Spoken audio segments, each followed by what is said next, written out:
Hello to all you Pisceans. Hello and welcome to the monthly horoscopes of March 2013 for Pisceans. What is going on?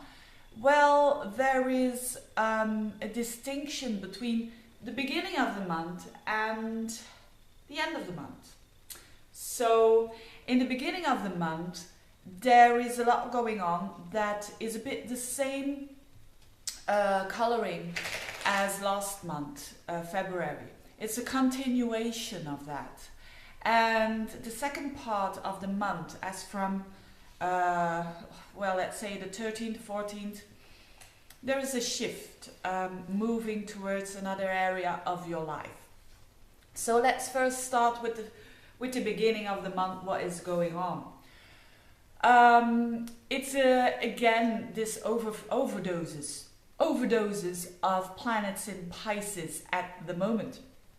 It's like I saw my sister last weekend, and so I'm recording this at the end of February, which is already this kind of Pisces time with a lot of planets in Pisces. And she said to me, she doesn't know anything about astrology, by the way, and she said to me, what is going on in the with the planets? Because I feel so in my element. And I said, well, that is exactly what is going on at the moment. It's not only in your element, it's in your sign. So even on a certain day, there's going to be 7 planets in Pisces. And she says, is that a lot? I said, yes, that's a lot. That's a lot.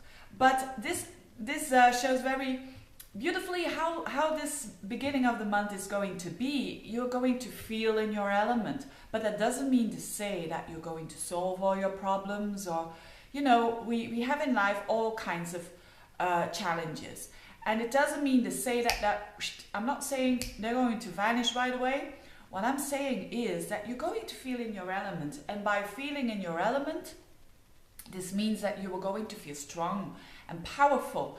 And so, hopefully, being more capable of coping with the challenges that you have in your life, and that is really a good sign for March. And but there's something about stelliums. There's something really interesting about stelliums, and stellium is when a planet or 3, 4 or more planets are all in the same sign. Like now it's Mercury, Mars, Venus, Neptune, Chiron, and even a new moon in your sign on the 11th. The 11th. There's a new moon in your sign. Now, with stelliums, I saw once a lady on a consultation. She had 7 planets in your opposite sign, in Virgo.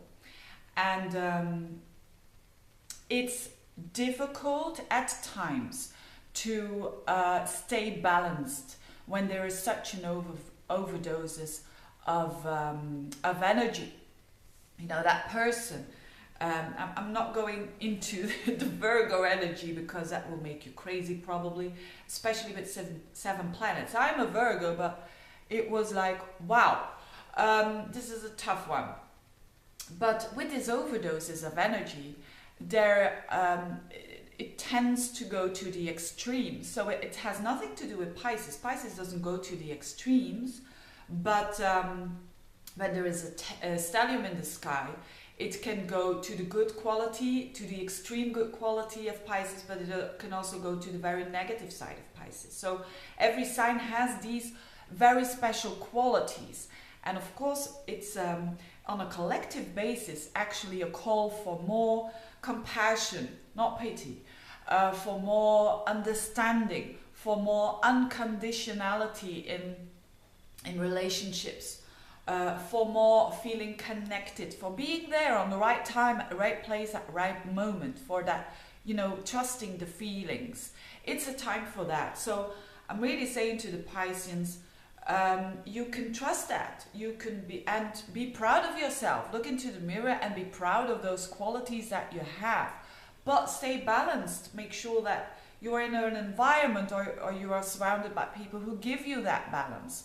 Because in astrology, if you have an overfocus of one element, it's mostly not good for the body, because there's an overfocus of one element, so there's a shortage of other elements. So you've got to put them into the body or into your life to stay balanced. So it's a bit the same. So on the one hand, if you are aware of that, you can't go wrong, I think. Because otherwise you if you are not balancing this out, there is also the negative side of the Pisces, which I don't have to tell you. So it's trying to be selective. If you can, try to be selective, or ask other people if you're not seeing it. Because it's also a time of confusion for all of us. And I think the Pisces can cope best with it because they trust. They trust, even, they go with the flow, and they trust the outcome is good. So that's a good thing. And it's certainly a path of that you can take during this month, because I know that a lot of Pisceans sometimes doubt that, shouldn't I be using more my reasoning instead of what I feel? Well, this month it's a time to trust that. You know, I've got I really do hate shopping, and when I have to shop, you know, sometimes my clothes do really need to renew.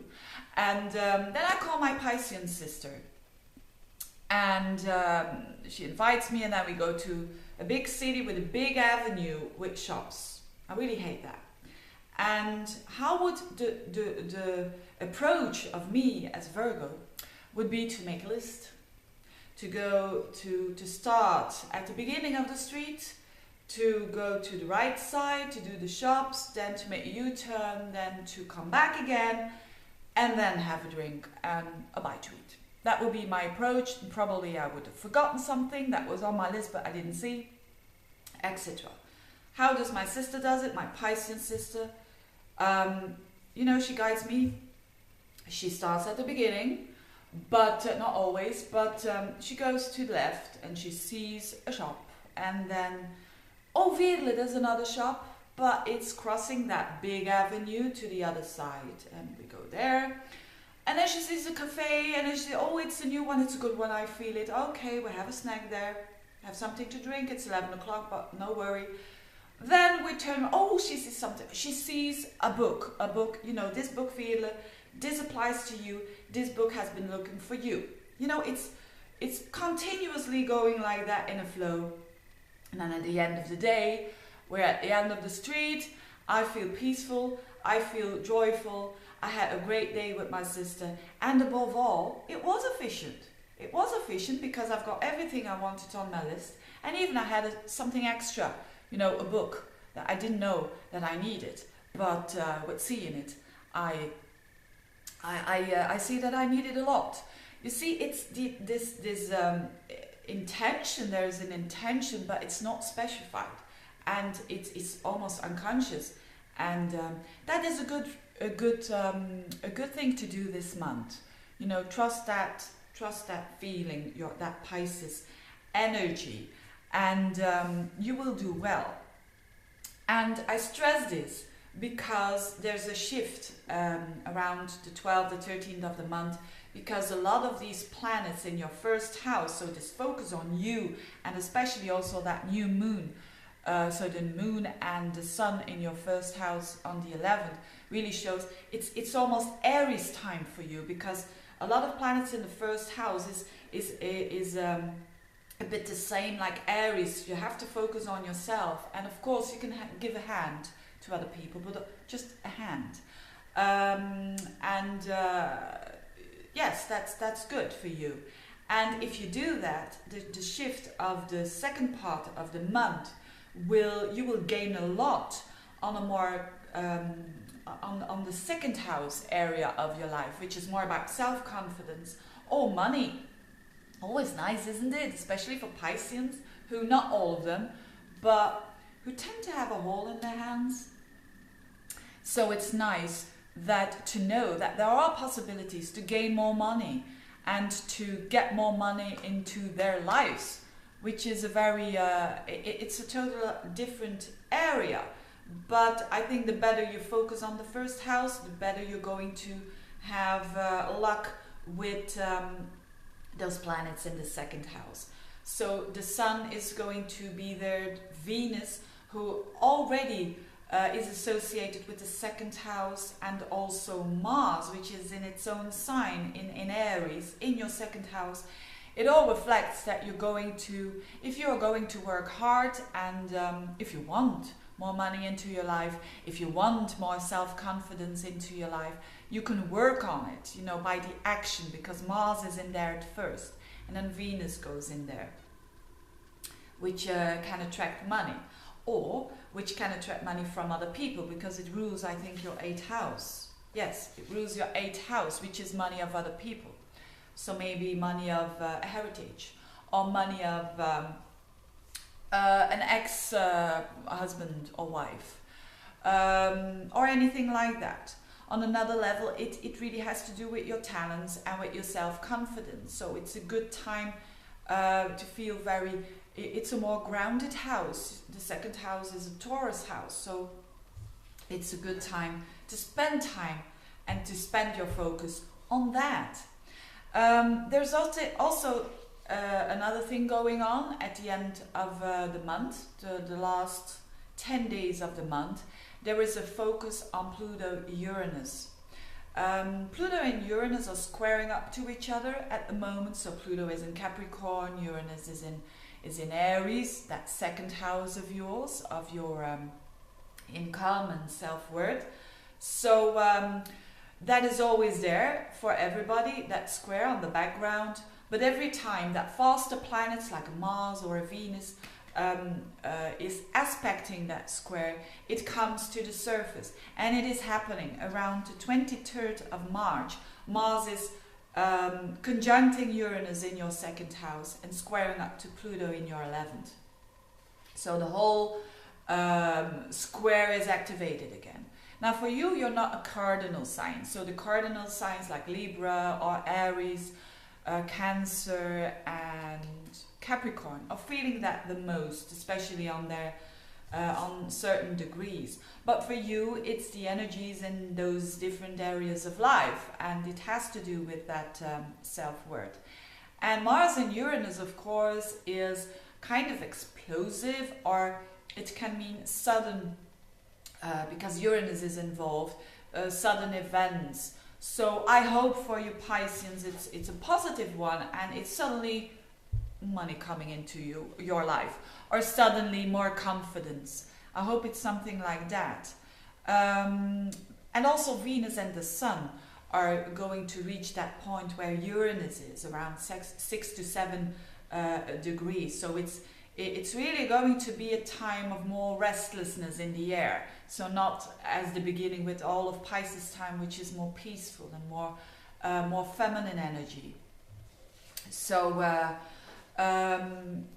so it's going to be this time of things coming to a fruition. Why? Because there are two other things involved here, which is the full moon in Libra and on a particular fixed star, which is very interesting because these Pluto-Uranus squares tend to, when they're activated, the fixed stars are involved. Not always, but it seems to be that way. And also this time, because this full moon is on the 27th of the month. So a full moon is that moon in Libra in your 8th house, so the money of other people, the word that you get from other people, the self-worth you get from other people, and your 2nd house, where all this activity is going on.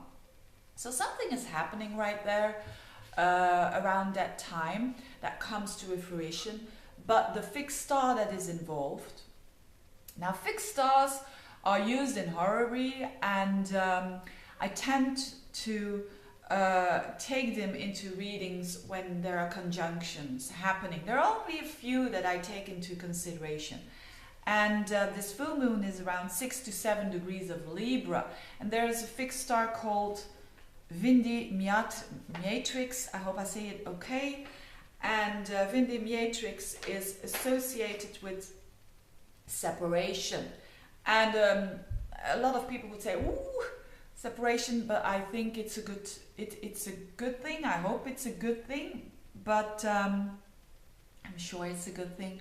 But it means that things can come to a fruition, and there is a separation going on at the same time, so you can go forwards again. And Pluto-Uranus is also about changes, deep changes, about leaving the old and coming and welcoming the new. So I think there's a theme for everyone, and for you it has to do with those finances, or with self-confidence. So in order to keep on going. So that's it for the month. Another thing that is very important for you, because you are a Piscean, is the retrograde. The retrograde of Mercury going into your first house, and it's going direct Mercury again at the 17th, and then it's in your sign in Pisces. So Mercury retrogrades, it's not the best Mercury ever, because it's in Pisces and it's retrograde, but I think it's a splendid time for Pisceans to think about themselves, to think about their own communication, and to reflect about themselves, and to spot the blind spots, because all that energy in the beginning of the month, as I just said, is also reflecting 12th house things, because I think all this energy is also about 12th house stuff, which is about the subconscious becoming conscious, and that's a good thing, I think. You know, even when you're 60 or 70, trying to find out your own blind spots is wonderful, because you know yourself better. And then that shift again of going on in your second house, you will benefit from that if you know yourself better, and typically the things that you don't always see straight away. So it's a very interesting month for Pisceans. Really, really interesting. First, really reflective energy, and then really active energy.